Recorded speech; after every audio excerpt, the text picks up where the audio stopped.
The Three Trees. Once upon a mountaintop, three little trees stood and dreamed of what they wanted to become when they grew up. The first little tree looked up at the stars and said, "I want to hold treasure. I want to be covered with gold and filled with precious stones. I'll be the most beautiful treasure chest in the world."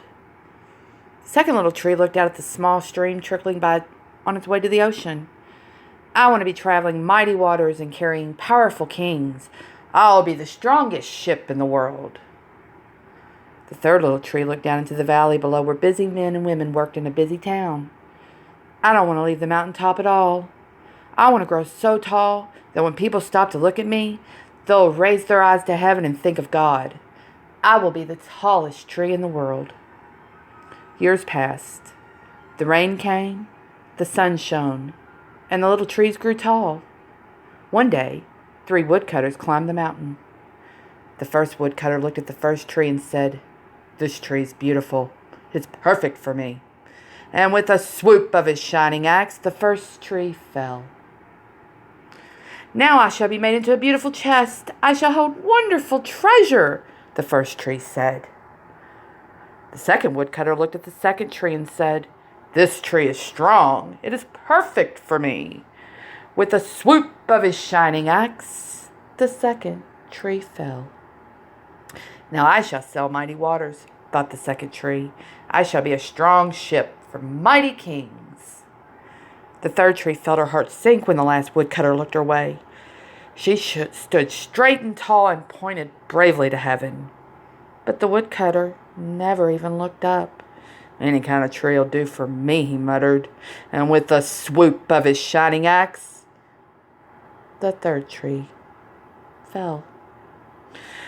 The first tree rejoiced when the woodcutter brought her to a carpenter's shop, but the carpenter fashioned the tree into a feed box for animals.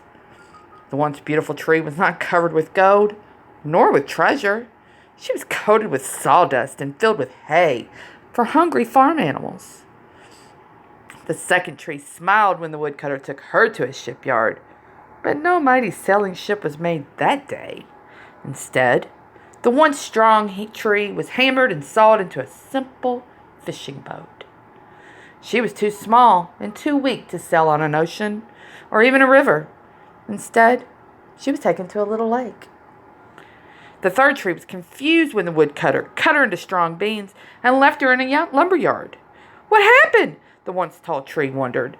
"All I ever wanted to do was stay on the mountaintop and point to God." Many, many days and nights passed. The three trees nearly forgot their dreams.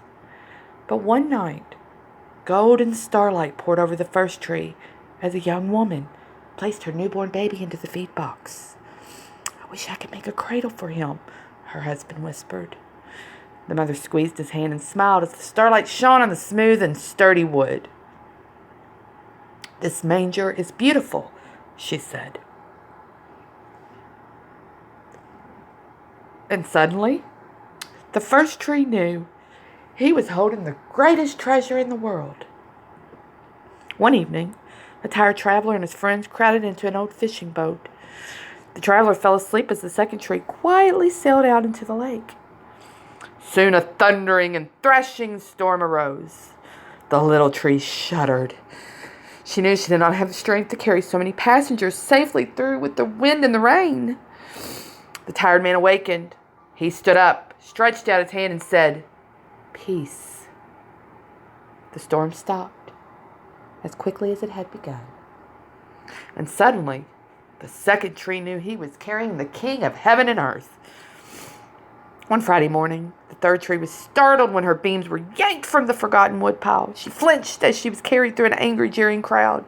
She shuddered when soldiers nailed a man's hands to her. She felt ugly and harsh and cruel. But on Sunday morning, when the sun rose and the earth trembled with joy beneath her, the third tree knew that God's love had changed everything. It had made the third tree strong. And every time people thought of the third tree, they would think of God. That was better than being the tallest tree in the world.